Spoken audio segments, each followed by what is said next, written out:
Hello dear students, good morning. Hope you all are fit and fine at your home. So before we start today's work, let's take the pledge. I command to be vigilant and bear in mind at all times the risks to myself, my colleagues from COVID-19. I promise to take all necessary precautions that prevent the spread of this deadly virus. I promise to follow and encourage others to follow the key COVID appropriate behavior. To always wear a mask, face cover, especially when in public places. To maintain a minimum distance of 6 feet from others. To wash my hand frequently thoroughly with soap and water. Together we will win this fight against COVID-19. बच्चों, आप सभी ने हिंदी व्याकरण की book निकालनी है। आज हम इसका सेकेंड पार्ट रीड करेंगे जो है वर्णमाला, जिसे हम बोलते हैं अल्फ़ाबेट। बच्चों देखो, जब आप बोलते हैं तब क्या होता है, आपके मुख से आवाज़ निकलती है। ठीक है, जब आप किसी से बोलते हैं तो आपके मुंह से आवाज़ निकलती है। इस आवाज़ को हम क्या कहते हैं, ध्वनि कहते हैं। ठीक है, व्याकरण में ध्वनि को ही वर्ण का अर्थ दिया जाता है। जो हमारी व्याकरण है उसमें ध्वनि को ही वर्ण का अर्थ दिया जाता है। ध्वनियों के निश्चित अर्थ होते हैं। वर्णों को अक्षर भी कहते हैं, वर्ण को अक्षर भी कहते हैं। ठीक है, इनके टुकड़े नहीं किए जा सकते। अंत यह भाषा की सबसे छोटी इकाई होती है। भाषा बच्चे पीछे फर्स्ट पार्ट में हमने पढ़ा है कि भाषा क्या होती है। जब हम अपने विचारों को किसी के सामने बोलकर या लिखकर प्रकट करते हैं उन्हें भाषा कहते हैं। ठीक है, इन भाषाओं की सबसे छोटी इकाई कौन सी होती है? इन भाषा की सबसे छोटी इकाई वर्ण होती है। ठीक है, वर्णों का निश्चित क्रमबद्ध समूह वर्णमाला कहलाता है। जैसे देखो ये बच्चे स्वर और व्यंजन। ठीक है, स्वर क्या होते हैं, अ से लेके ओ तक जो जितने भी शब्द होते हैं उन्हें हम स्वर कहते हैं। व्यंजन, ठीक है, क से लेके जितने भी वो शब्द होते हैं वो क्या होते हैं, व्यंजन। इन दोनों को मिलाकर ये क्या बनती है, वर्णमाला। इन दोनों को मिलाकर जब हम लिखते हैं तो ये क्या होती है, वर्णमाला होती है। ठीक है, उसके बाद देखो बच्चों, जो अ है, अ की कोई मात्रा नहीं होती।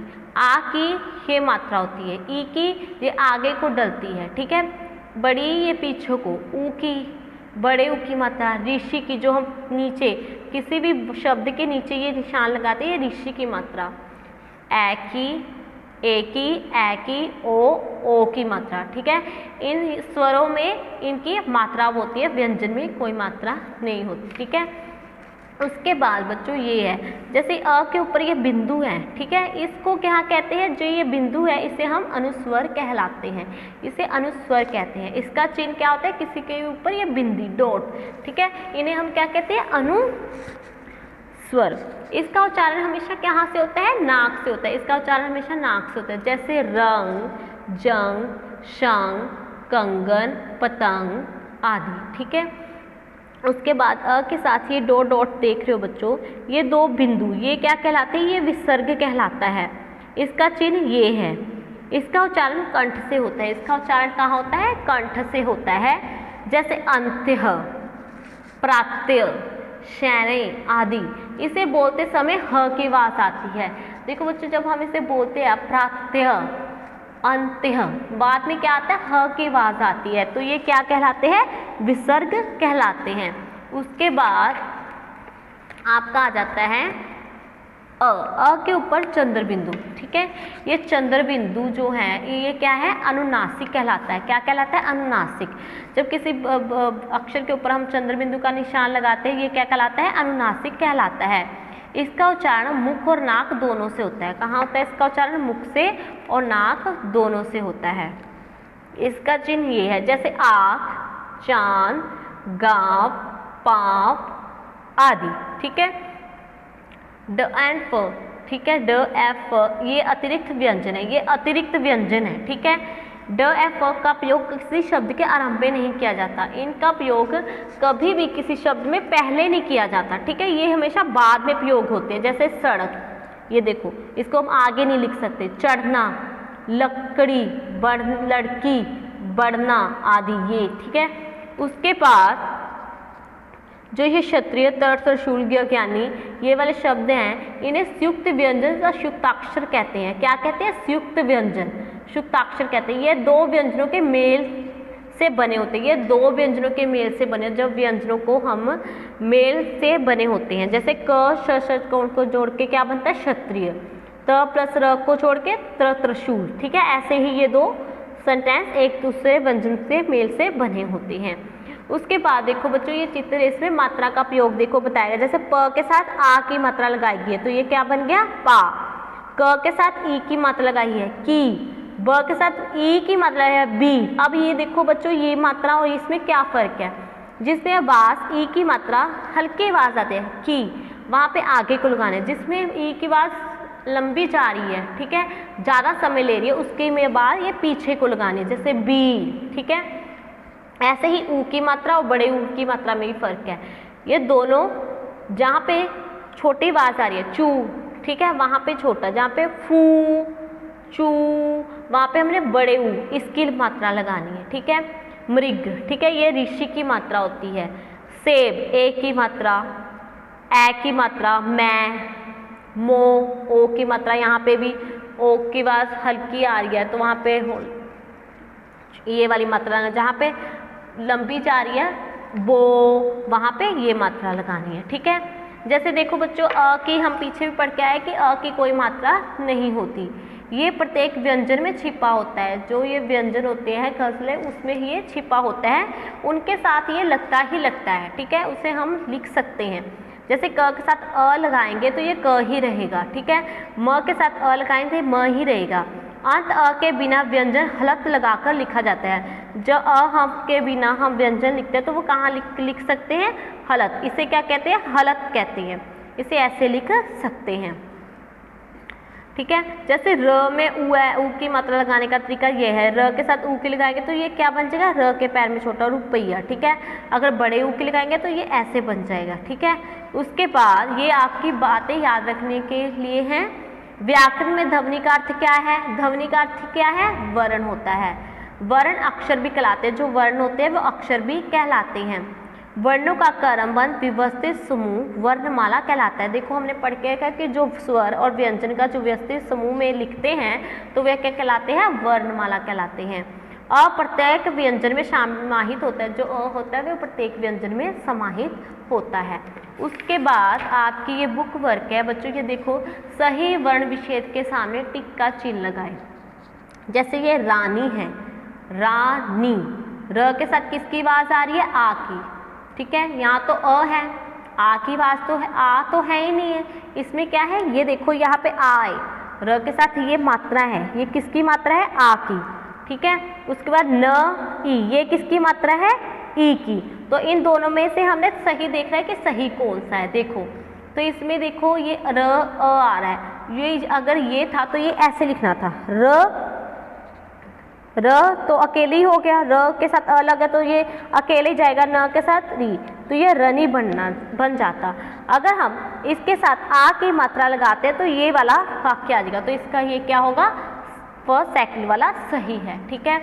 उसके बाद पिता, पिता को जो आगे को लिखी हुई है, ठीक है, मात्रा ई की, तो इसमें छोटी ई लगेगी, त के साथ किसकी आवाज आ रही है आ की, तो ये आ, तो इसमें फर्स्ट वाला ठीक होगा। उसके बाद बालक, ब के साथ आ की आवाज आ रही है, ठीक है, यहाँ पे तो अ है, यहाँ पे आ की आवाज, बा ल के साथ अ लगाएंगे, फिर क के साथ अ लगाएंगे, तो इसका सही उत्तर ये होगा सेकंड वाला।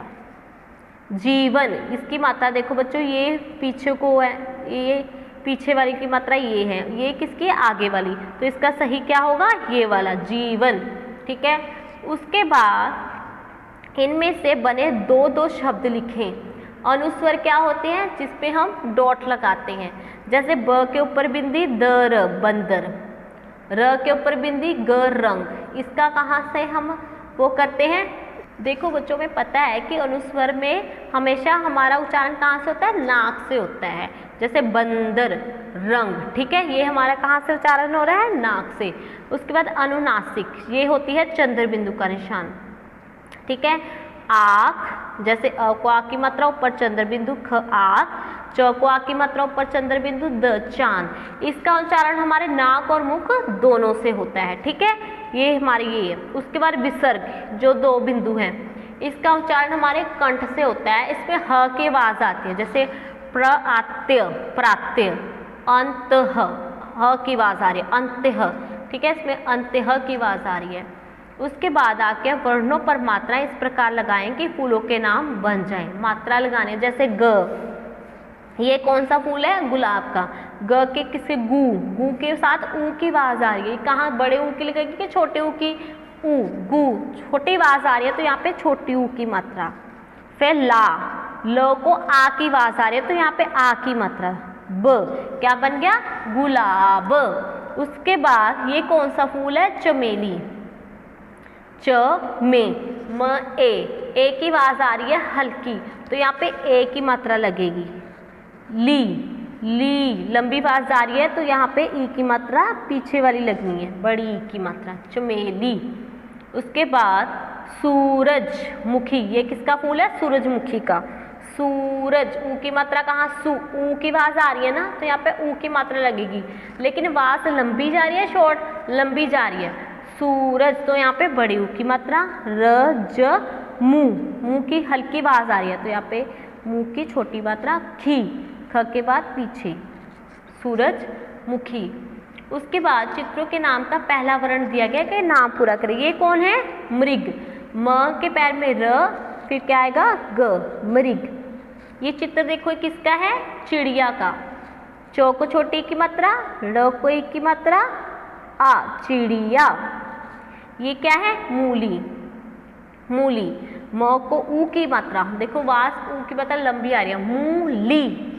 ल को ई की मात्रा, मूली बड़ी, इसे बड़ी भी कहते हैं।